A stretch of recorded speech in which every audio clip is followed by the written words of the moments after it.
नमस्कार दोस्तों। आइए सुनते हैं फणीश्वर नाथ रेणु की कहानी पंचलाइट। लेकिन उससे पहले अगर आपने अभी तक मेरे चैनल को सब्सक्राइब नहीं किया है तो प्लीज़ मेरे चैनल को सब्सक्राइब कर लें और वीडियो को लाइक और शेयर करना ना भूलें। तो आइए शुरू करते हैं आज की कहानी पंचलाइट।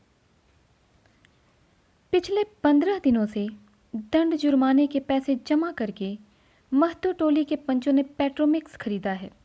इस बार रामनवमी के मेले में गांव में सब मिलाकर 8 पंचायतें हैं। हर एक जाति की अलग अलग सभा चट्टी है।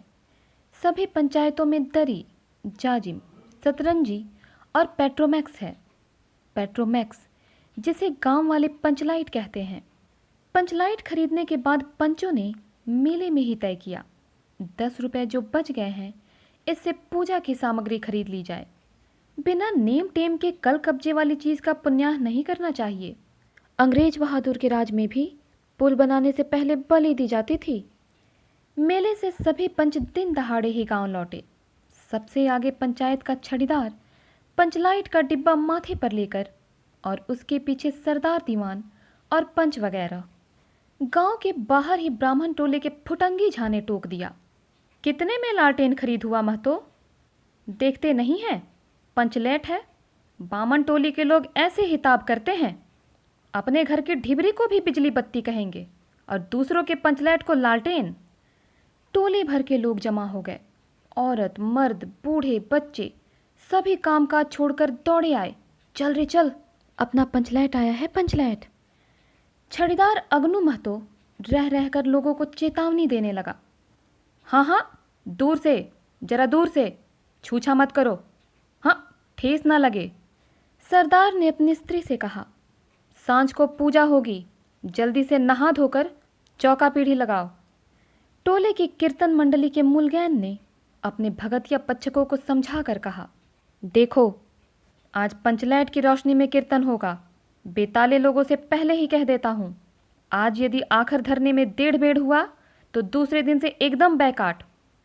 औरतों की मंडली में गुलरी काकी गोसाई का गीत गुनगुनाने लगी। छोटे छोटे बच्चों ने उत्साह के मारे बेवजह शोरगुल मचाना शुरू किया। सूरज डूबने के 1 घंटा पहले से ही टोले भर के लोग सरदार के दरवाजे पर आकर जमा हो गए। पंचलैट, पंचलैट, पंचलैट के सिवा और कोई गप नहीं, कोई दूसरी बात नहीं। सरदार ने गुड़गुड़ी पीते हुए कहा। दुकानदार ने पहले सुनाया, पूरे 5 कौड़ी 5 रुपया। मैंने कहा कि दुकानदार साहब, यह मत समझिए कि हम लोग एकदम देहाती हैं, बहुत बहुत पंचलैट देखा है। इसके बाद दुकानदार मेरा मुंह देखने लगा। बोला, लगता है आप जाति के सरदार हैं। ठीक है, जब आप सरदार होकर खुद पंचलैट खरीदने आए हैं तो जाइए, पूरे 5 कौड़ी में आपको दे रहे हैं। दीवान जी ने कहा, अलबत्ता चेहरा पर रखने वाला दुकानदार है। पंचलैट का बक्सा तो दुकान का नौकर देना ही नहीं चाहता था। मैंने कहा, देखिए दुकानदार साहब, बिना बक्सा पंचलैट कैसे ले जाएंगे? दुकानदार ने नौकर को डांटते हुए कहा, क्यों रे, दीवान जी की आंखों के आगे धुरखेल करता है? दे दे बक्सा। टोले के लोगों ने अपने सरदार और दीवान को श्रद्धा भरी निगाहों से देखा। छड़ीदार ने औरतों की मंडली में सुनाया। रास्ते में सन्न सन्न बोलता था पंचलैट, लेकिन ऐन मौके पर लेकिन लग गया। रुदल साह बनिए की दुकान से 3 बोतल किरासन तेल आया और सवाल पैदा हुआ कि पंचलैट को जलाएगा कौन। यह बात पहले किसी के दिमाग में नहीं आई थी। पंचलैट खरीदने के पहले किसी ने न सोचा, खरीदने के बाद भी नहीं। अब पूजा की सामग्री चौक पर सजी हुई है। कीर्तनिया लोग खोल ढोल करताल खोल कर बैठे हैं और पंचलैट पड़ा हुआ है। गांव वालों ने आज तक ऐसी कोई चीज़ नहीं खरीदी जिसमें जलाने बुझाने का झंझट हो। कहावत है ना, भाई रे, गाय लूँ तो दूहे कौन, लो मजा। अब इस कल कब्जे वाली चीज़ को कौन बाले? यह बात नहीं कि गांव भर में कोई पंचलैट बालने वाला नहीं। हर एक पंचायत में पंचलैट है, उसके जलाने वाले जानकार हैं। लेकिन सवाल है कि पहली बार नेम टेम करके, शुभ लाभ करके दूसरी पंचायत के आदमी की मदद से पंचलैट चलेगा? इससे तो अच्छा है कि पंचलैट पड़ा रहे, जिंदगी भर का ताना कौन सा है। बात बात में दूसरे टोले के लोग कूट करेंगे तुम लोगों का पंचलैट पहली बार दूसरे के हाथ से। ना ना, पंचायत की इज्जत का सवाल है, दूसरे टोले के लोगों से मत कहिए। चारों ओर उदासी छा गई। अंधेरा बढ़ने लगा। किसी ने अपने घर में आज ठिबरी भी नहीं जलाई थी। आज पंचलैट के सामने ठिबरी कौन बालता है। सब किए कराए पर पानी फिर रहा था। सरदार दीवान और छड़ीदार के मुंह में बोली नहीं, पंचों के चेहरे उतर गए थे। किसी ने दबी हुई आवाज में कहा, कल कब्जे वाली चीज का नखरा बहुत बड़ा होता है। एक नौजवान ने आकर सूचना दी, राजपूत टोली के लोग हंसते हंसते पागल हो रहे हैं। कहते हैं कान पकड़कर पंचलैट के सामने 5 बार उठो बैठो, तुरंत जलने लगेगा। पंचों ने सुनकर मन ही मन कहा, भगवान ने हंसने का मौका दिया है, हंसेंगे नहीं। एक बूढ़े ने आकर खबर दी, रुदल साह बनिया भारी बतंगड़ आदमी है, कह रहा है पंचलैट का पंपू जरा होशियारी से देना। गुलरी काके के बेटे मुनरी के मुंह में बार बार एक बात आकर मन में लौट जाती है। वह कैसे बोले। वह जानती है कि गोधन पंचलैट पालना जानता है, लेकिन गोधन का हुक्का पानी पंचायत से बंद है। मुनरे की मां ने पंचायत से फरियाद की थी कि गोधन रोज उसकी बेटी को देखकर सलम सलम वाला सलीमा का गीत गाता है, हम तुमसे मोहब्बत करके सलम। पंचों की निगाह पर गोधन बहुत दिन से चढ़ा हुआ था। दूसरे गांव से आकर बसा है गोधन, और अब टोले के पंचों को 5 सुपारी खाने के लिए भी कुछ नहीं दिया। परवाह ही नहीं करता है। बस पंचों को भी मौका मिला। 10 रुपया जुर्माना, न देने से हुक्का पानी बंद। आज तक गोधन पंचायत से बाहर है। उससे कैसे कहा जाए, मुनरी उसका नाम कैसे ले। और उधर जाति का पानी उतर रहा है। मुनरी ने चालाकी से अपनी सहेली कनेली के कान में बात डाल दी, कनेली चीगो चितचिन।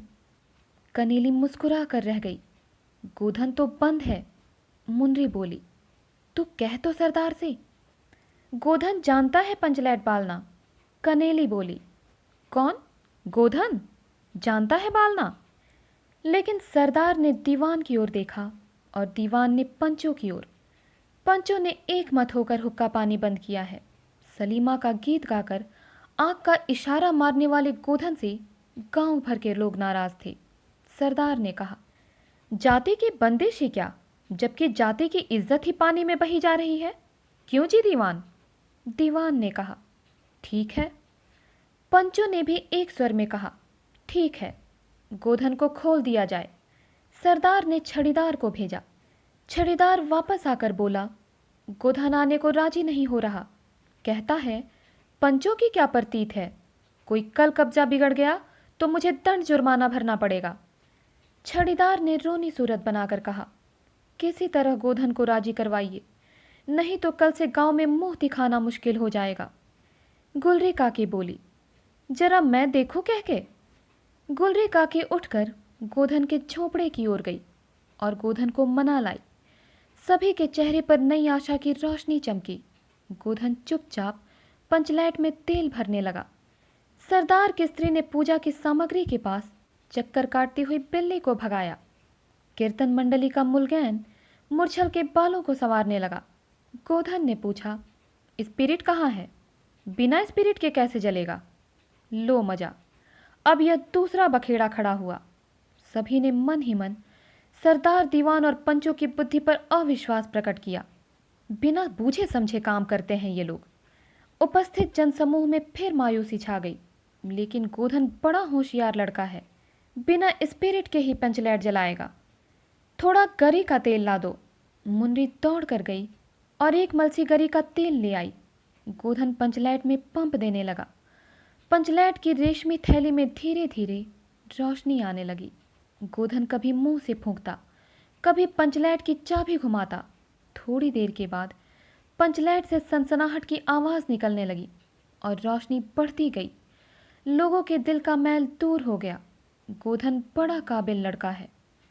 अंत में पंचलाइट की रोशनी से सारी टोली जगमगा उठी तो कीर्तनिया लोगों ने एक स्वर में महावीर स्वामी की जय ध्वनि के साथ कीर्तन शुरू कर दिया।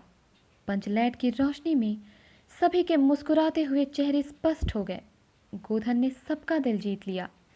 मुन्ने ने हसरत भरी निगाह से गोधन की ओर देखा। आंखें चार हुई और आंखों ही आंखों में बातें हुई। कहा, सुना माफ करना, मेरा क्या कसूर। सरदार ने गोधन को बहुत प्यार से पास बुलाकर कहा, तुमने जाति की इज्जत रखी है, तुम्हारा 7 खून माफ। खूब गाओ सलीमा का गाना। गुलरी काकी बोली, आज रात मेरे घर में खाना गोधन। गोधन ने फिर एक बार मुनरी की ओर देखा। मुनरी की पलकें झुक गई। कीर्तनिया लोगों ने एक कीर्तन समाप्त कर जय ध्वनि की। जय हो, जय हो। पंचलैट के प्रकाश में पेड़ पौधों का पत्ता पत्ता पुलकित हो रहा था। तो दोस्तों, उम्मीद करती हूँ कहानी आपको पसंद आई होगी। इसी प्रकार की और कहानियों के लिए हमारे साथ जुड़े रहें। मिलती हूँ अगली कहानी के साथ, तब तक के लिए धन्यवाद।